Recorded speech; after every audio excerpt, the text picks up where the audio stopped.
बिस्मिल्लाहिर्रहमानिर्रहीम।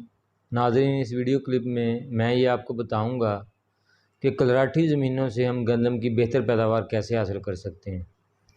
सबसे पहले जो आपने बात मद्देनज़र रखनी है वो ये है कि अगर आपकी ज़मीन रेतली है या मैरा है तो आपने ऐसी ज़मीन को 2 से 3 मरतबा आम हाल चलाने के बाद खुश्क तरीके से तैयार करना है और उसके बाद ड्रिल की मदद से गंदम काश्त करनी है। और बीज की मकदार आपने 65 से 70 किलोग्राम फ़ी एकड़ रखनी है। और इस बात का ख्याल रखना है कि गंदम का बीज 1.5-2 इंच से ज़्यादा गहरा ज़मीन में ना जाए, क्योंकि ज़्यादा गहराई पर नमकियात की मकदार ज़्यादा होती है, जिसकी वजह से गंदम का अगाव मुतासर होने का ख़दशा होता है। अगर आपके पास ड्रिल मौजूद नहीं है तो आप बीज को 24 घंटे के लिए पानी में भिगो लें। उसके बाद आपने इस बीज का छट्टा देना है। छट्टा देने के बाद बेहतर तरीक़ाकार ये है कि आप कमाद वाले रिजर की मदद से 1 फुट के फासले पर खेलियाँ निकाल दें, ताकि बीज जो है वो खेलियों के ऊपर आ जाए और पानी जो है वो नालियों के अंदर रहे। इससे ये फ़ायदा होगा कि नमकियात की जो मकदार है वो ज़्यादातर वो नीचे रह जाएगी।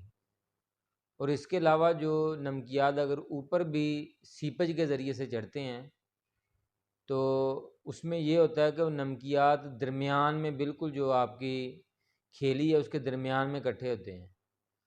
तो उसमें जो बीज आपका दरमियान से हट के गंदम का बीज आएगा उसका अगाव बेहतरीन होगा।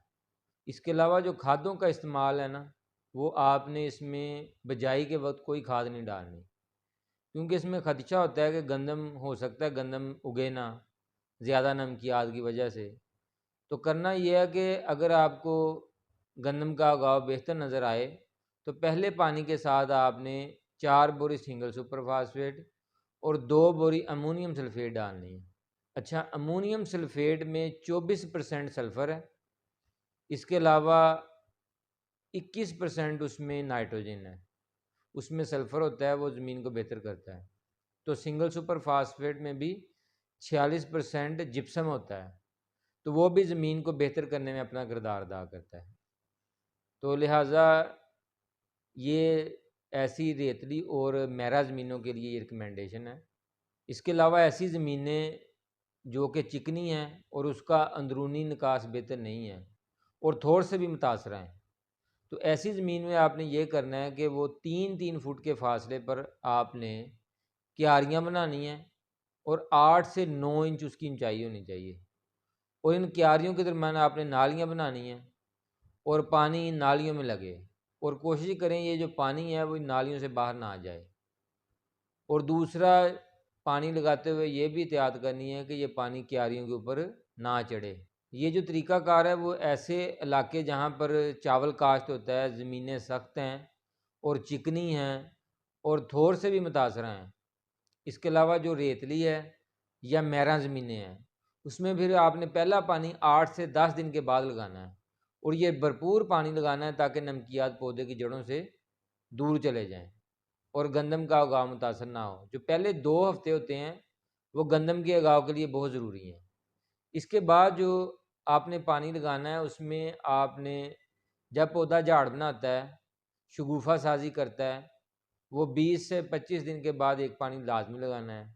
उसके बाद अगला पानी 80 से 90 दिन के बाद लगाना है, और उसके बाद तीसरा पानी या चौथा पानी आपने 125 से 130 दिन के बाद लगाना है। तो ये दाने की इब्तदाई दूधिया हालत है। इसके अलावा ऐसी जो चिकनी और थोड़ ज़्यादा ज़मीनें हैं उसमें पानी जो है उसका अंदरूनी निकास ना बेहतर होने की वजह से आपने पहला पानी जितना लेट हो सके लगाना है। वो आप 40-45 दिन तक उसे मोखर कर सकते हैं। उसके बाद आपने ज़रूरत के मुताबिक हल्की आपाशी करते रहना ताकि नमकियात पौधे की जड़ों से दूर रहें। तो चावल के इलाका जात के लिए ये चीज़ ज़रूरी है कि आपने ड्रिल की मदद से गंदम काश्त करनी है। ज़मीन को बिल्कुल आपने हल नहीं चलाना, क्योंकि जब ज़मीन में हल चलाएंगे तो नमकियात दोबारा ऊपर आ जाएंगे, तो उससे गंदम का उगाव मज़ीद मुतासर होगा। इसके अलावा जो सेहतमंद ज़मीनें हैं जहाँ पर आपने चावल काश्त किया था, उसमें भी अगर आप ज़ीरो ड्रिल इस्तेमाल करें तो आपका काफ़ी ज़्यादा खर्चा बच जाए।